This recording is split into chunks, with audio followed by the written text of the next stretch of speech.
2 ದಿವಸದಾಗ ಯಾವಾಗ ಭೇಟಿಯಾಗಿದ್ರಿ? ನಿನ್ ಭೇಟಿಯಾಗಿದ್ದೆ. ಆಯ್ತಲ್ಲ ಸಾಕಿ. ಸಂತರು ನಮ್ಮೆಲ್ಲರಿಗೂ ಮಾರ್ಗದರ್ಶಕರು ಆಗಿದ್ದಂಥ ಪೂಜ್ಯ ಸಿದ್ದೇಶ್ವರ ಮಹಾಸ್ವಾಮಿಗಳು ಇವತ್ತು ಲಿಂಗೈಕ್ಯರಾಗಿದ್ದು ಕೇಳಿ ತೀವ್ರವಾದ ಆಘಾತ ನನಗೆ ಆಗಿದೆ. ಅವರು ತಮ್ಮ ಪ್ರವಚನಗಳಿಂದ ಅತ್ಯಂತ ಪ್ರಭಾವವನ್ನು ಬೀರಿದರು. ನನ್ನ ಪ್ರಕಾರ ಅವರ ಪ್ರವಚನ ಯಾಕೆ ಪ್ರಭಾವಿತವಾಗಿತ್ತು ಅಂದರೆ, ಅವರು ಏನು ಹೇಳ್ತಾ ಇದ್ರು ಅದೇ ರೀತಿ ಅವರು ನಡೀತಾ ಇದ್ರು. ನುಡಿದಂತೆ ನಡೆ ಅಂತ ಏನು ಇದೆ ಅದನ್ನು ಅಕ್ಷರಶಃ ಪಾಲಿಸಿದಂಥ ಒಬ್ಬ ಸಂತ ಶ್ರೇಷ್ಠರು.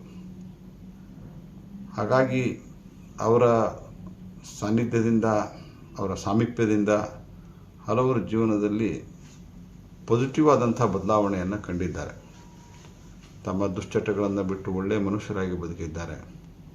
ದಾನ ಮಾಡೋದು ಕಲಿತಿದ್ದಾರೆ, ಸೌಜನ್ಯತೆ ಕಲಿತಿದ್ದಾರೆ. ಹೀಗೆ ಹಲವು ಗುಣಗಳನ್ನು ಅವರಿಂದ ಕಲಿತಿರುವಂಥದ್ದು ನನ್ನ ಪ್ರತ್ಯಕ್ಷ ಅನುಭವಕ್ಕಿದೆ. ಅವ್ರದ್ದು ನಂದು ವೈಯಕ್ತಿಕವಾಗಿ ಕೂಡ ಬಹಳ ಆತ್ಮೀಯವಾದಂಥ ಸಂಬಂಧ ಇತ್ತು. ಅವರು ನನ್ನನ್ನು ಭಾಳ ಪ್ರೀತಿ ವಿಶ್ವಾಸದಿಂದ ಕಂಡಿದ್ದರು. ನಾನು ಹಲವಾರು ಬಾರಿ ಅವರನ್ನು ಭೇಟಿ ಮಾಡಿದ್ದೇನೆ, ಮಾತನಾಡಿದ್ದೇನೆ. ಇತ್ತೀಚೆಗೆ ಸನ್ಮಾನ್ಯ ಪ್ರಧಾನಮಂತ್ರಿಗಳ ಕಾರ್ಯಕ್ರಮದಲ್ಲಿ ಕೂಡ ಆ ಕಾರ್ಯಕ್ರಮದ ಆಯೋಜನೆಯನ್ನು ನಾನೇ ಮಾಡ್ತಾಯಿದ್ದೆ. ಅವರು ಪ್ರಧಾನಮಂತ್ರಿಗಳನ್ನು ಭೇಟಿಯಾಡಿದ ನಂತರವೂ ಸಹಿತ ಭಾಳ ಸಂತಸವನ್ನು ವ್ಯಕ್ತಪಡಿಸಿದರು.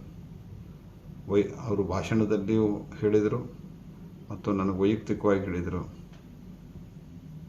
ಇವರು ಒಬ್ಬರು ಸಂತರಿದ್ದಂಗೆ ಅನ್ನುವಂಥ ಮಾತನ್ನು ನನಗೆ ಅವರು ಹೇಳಿದರು. ಅವರಿಂದ ನಾವು ಕೂಡ ಪ್ರೇರಣೆಯನ್ನು ಪಡೆದಿದ್ದೇವೆ, ಮಾರ್ಗದರ್ಶನವನ್ನು ಪಡೆದಿದ್ದೇವೆ. ನಿಜಕ್ಕೂ ಇಂಥ ಒಬ್ಬ ನಡೆದಾಡುವ ದೇವರನ್ನು ಕಳೆದುಕೊಂಡಂಥ ಸಮಾಜ ಬಡವಾಗಿದೆ. ಅವರಿಗೆ ಶ್ರದ್ಧಾಂಜಲಿ ಸಲ್ಲಿಸುವುದು, ಭಕ್ತಿಪೂರ್ವಕ ನಮನಗಳನ್ನು ಸಲ್ಲಿಸುವುದು ಅಂತಂದರೆ, ಅವರೇನು ಮಾರ್ಗವನ್ನು ಇಲ್ಲಿವರೆಗೆ ಹಾಕಿಕೊಟ್ಟಿದ್ದಾರೆ ಅದರಲ್ಲಿ ನಡೆಯುವ ಪ್ರಯತ್ನವನ್ನು ಮಾಡೋದೇ ಅಂತ ನಾನು ಭಾವಿಸಿದ್ದೇನೆ. ಅವರ ಆತ್ಮಕ್ಕೆ ಚಿರಶಾಂತಿ ಸಿಗಲಿ ಅಂತ ಭಗವಂತನಲ್ಲಿ ಪ್ರಾರ್ಥಿಸ್ತಾ ಅವರಿಗೆ ನುಡಿನ ಮರಗಳನ್ನು